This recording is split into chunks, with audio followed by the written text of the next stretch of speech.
और फिर यही है षड विकारवत है, अस्ति जायते वर्धते विपर्णमते अपक्षीयते विनश्यति, ये षड विकारवत एक स्थूल शरीरम। तो रसादि पंचीकृत भूत संभवम, इसको पकड़ो, रस आदि पंचीकृत भूत संभवम।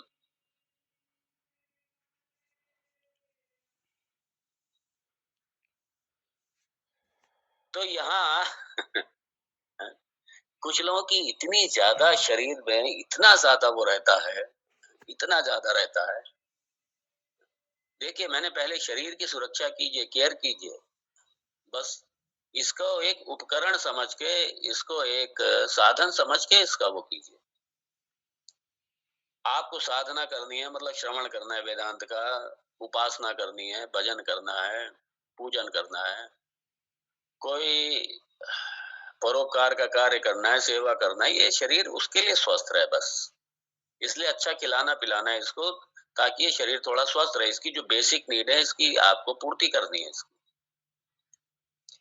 लेकिन ये नहीं हो पाता, क्या हो जाता है, इतना भयंकर ये अहम बुद्धि इतनी ज्यादा होती है, दिन भर इसी में लगे रहेंगे। और खास तौर से हमने देखा कुछ माताएं तो, जेंट्स तो फिर भी कम, लेडीज में तो हे भगवान, पूरा चिंतन इसी में, बस पूरा चिंतन 24 घंटे में, नींद के अलावा जो समय बस सारा चिंतन इसी में, बस किस तरीके से सुंदर दिखना, सुंदर बनाना, सजाना संवारना, बस इसी में चिंतन, इसी में लगे रहे। क्या पहनाना, क्या उड़ाना, सारा चिंतन, सारा समय इसी में, बस जितनी कमाई होगी सारा इसी में लगा देंगे, बस इसी में चिंतन सारा। इतनी भयंकर आसक्ति। इसलिए भगवान सबसे पहले इसी देह आसक्ति पर भगवान प्रहार करते हैं, और इसीलिए कहते हैं आप लोग जरा समझो तो सही, आपने देह को अपने मैं मान लिया, भगवान कह रहे हैं यहाँ पे, कम से कम समझो तो ये सही है क्या, ये कम से ये तो आपसे बिल्कुल अलग है, ये तो है? और ये कैसा है, रसादि पंचीकृत भूत संभवम।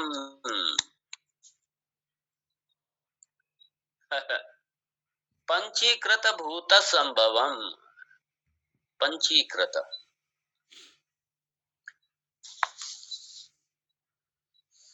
तो जो 5 स्थूल तत्व, कौन से, ये पंच तत्व, ये पंचभूत, तो पहले स्थूल आकाश, स्थूल वायु, स्थूल अग्नि, स्थूल जल और स्थूल पृथ्वी। तो रस आदि मतलब रस, तो जल से ले लीजिए, रस आदि रस एटसेट्रा मतलब जल एटसेट्रा, मतलब ये पांचों तत्व आ गए पंचीकृत। तो ये पृथ्वी आदि, ये सारे तत्व, तो ये जो 5 ये ग्रॉस एलिमेंट हैं, देखिए पंचीकरणम ये एक अलग प्रक्रिया, आप लोगों ने तत्वबोध में पढ़ा ही होगा, सारा समझा होगा।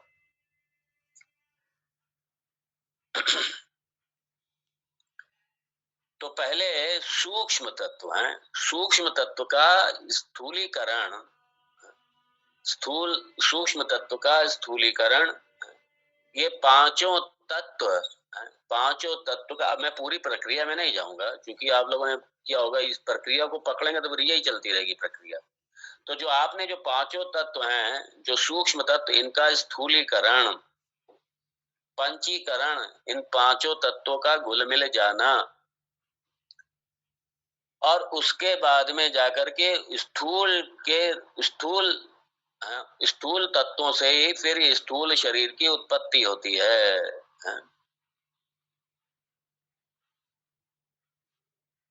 तो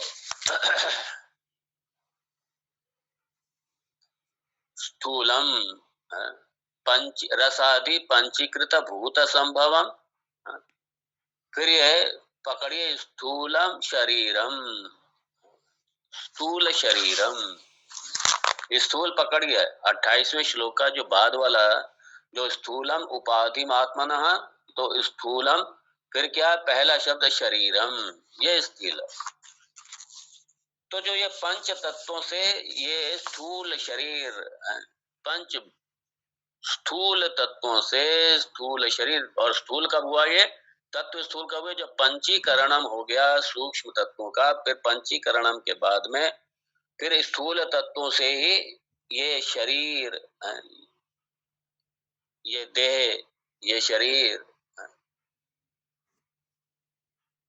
और देह कहते हैं मतलब दहन योग्य, दहति इति देहः, जो दहन होगा जिसका, अर्थात जिसका नाश हो जाएगा वही देह है, ये वही देह।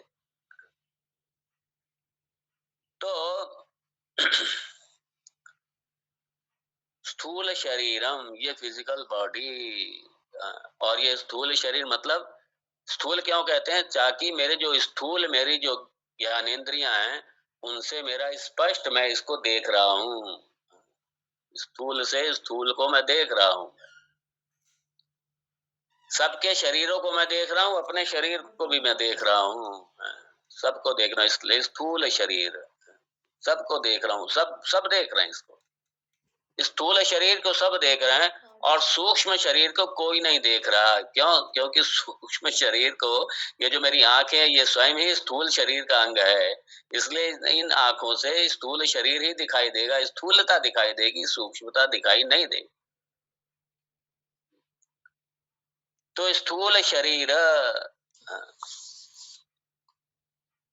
जो सबको स्पष्ट दिखाई दे रही है, जिसका स्पष्ट सब लोग अनुभव कर रहे हैं, जहां तक सूक्ष्म शरीर की बात है तो कोई नहीं देख सकता, आपके मन को आप ही देख पाएंगे, दूसरा कोई नहीं देखेगा।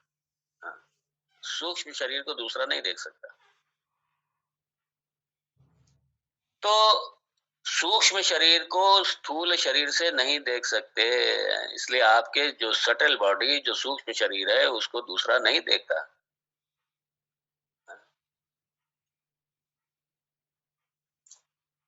बस ये है कि सूक्ष्म शरीर क्या कर रहा है, क्या नहीं कर रहा है, इसका एक, जो स्थूल शरीर की जो प्रक्रिया होती है उसके द्वारा सिर्फ हम एक अंदाजा लगा सकते हैं, बस एक अनुमान लगा सकते हैं कि क्या सोच रहा होगा अंदर से, क्या कर, और वो हमारा अनुमान गलत भी हो सकता है, सही भी हो सकता है, दोनों हो सकते हैं।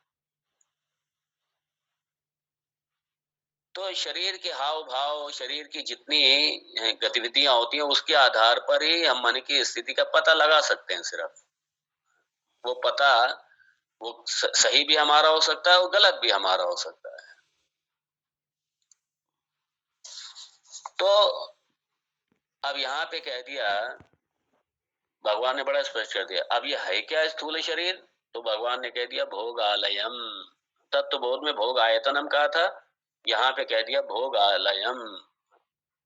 ये क्या है? ये भोग का एक, ये आश्रय है भोग का। किसका भोग का? जो प्रारब्ध का भोग है उसका आश्रय है।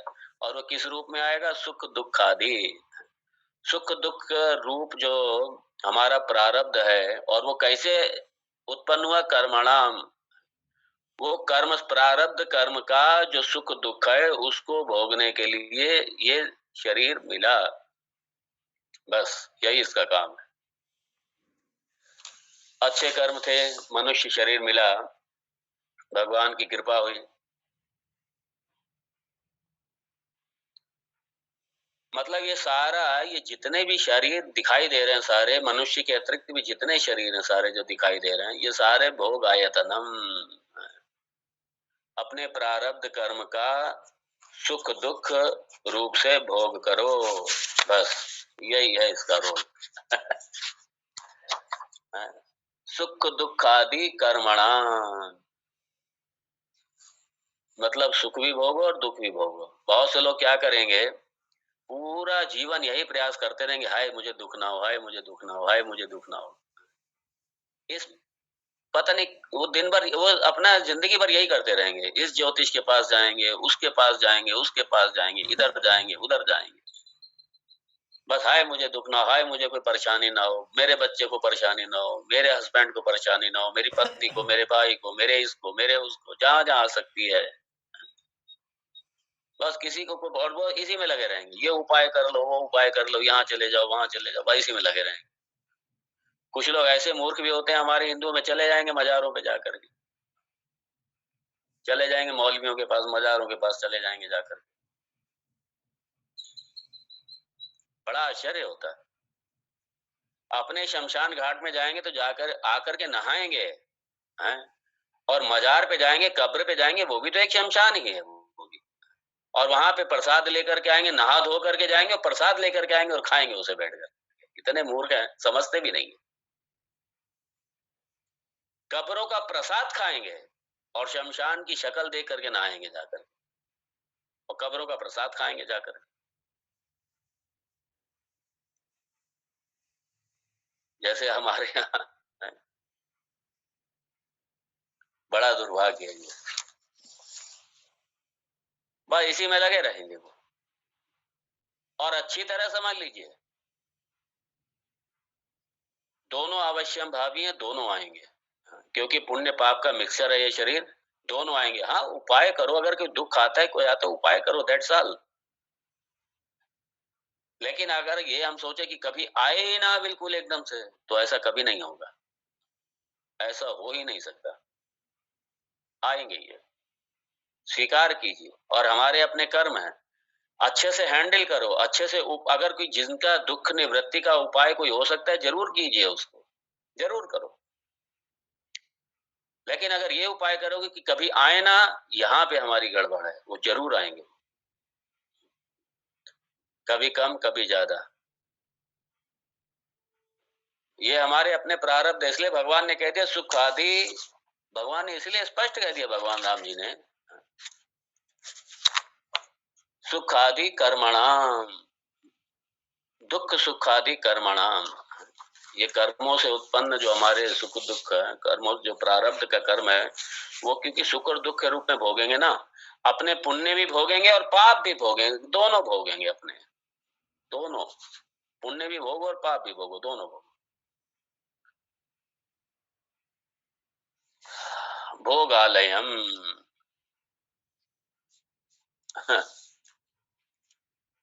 सुख दुख दोनों। तो ये अच्छी तरह समझ लो। अब ये सवाल, ये डिसाइडिंग फैक्टर कौन है, ये निर्णय कौन करता है कि सुख आएंगे दुख आएंगे? लोग कई बार भगवान के ऊपर आरोप लगा देते हैं, भगवान ने दे दिया। भगवान ने नहीं दे दिया, संसार ने नहीं दे दिया, ना भगवान ने दिया ना संसार ने दिया। कर्मणा, मेरे जो अपने कर्म हैं, ये वही मेरे सुख दुख का कारण है, वही मेरे मेरे अपने कर्म सुख दुख का कारण, भगवान थोड़ी कारण है। भगवान पे आरोप लगा दें, भगवान को मार अनाप शनाप बकना शुरू कर देते हैं लोग दुख के आने पर। भगवान तो ऐसा, बस वो मुझे ही देख रखा है भगवान ने। कई लोगों को सुनने में आता है, मैं ही मिला भगवान को सिर्फ, और किसी के ऊपर कुछ नहीं, कोई समस्या नहीं, सारी समस्याएं मेरे ऊपर, सारे दुख मेरे ऊपर, मैंने भगवान का क्या बिगाड़ा, मैंने भगवान का। भगवान को दोष देना शुरू करेंगे। भगवान कह रहे हैं मेरा दोष नहीं है, कर्माणा, आप अपने कर्मों का है, आपके कर्मों का दोष है, आपके कर्मों का दोष है। इसलिए कई बार अभी भी देखने में आता है, जो सिर्फ इसी तन के साथ में और इसी तन के सुख दुख के साथ में जीने वाले लोग हैं, वो अभी भी यही करेंगे। किसने देखा है, कौन देख रहा है? अरे करो जो मर्जी करो, खूब इधर के इसके साथ धोखा, उसके साथ धोखा, इसके साथ पाप, उसके साथ पाप, इसको नुकसान, उसको नुकसान, यही करेंगे बहुत से लोग। दुनिया को नुकसान पहुंचाएंगे, बस अपना फायदा होना चाहिए, बाकी सब चाहे बर्बाद हो जाए। इस थ्योरी के साथ जीने वाले लोग हैं वो। पाप करते समय शर्म नहीं आती, हाँ, किसी को दुख देते समय समय नहीं आती, लेकिन जब उनको भोगना पड़ता है दुख के रूप में, स्वयं के दुख के रूप में, तब फिर आरोप लगाते हैं भगवान पे। ये भगवान ने ऐसा कर दिया, भगवान ने वैसा कर दिया, ये संसार ने ऐसा कर दिया, संसार ने वैसा कर दिया।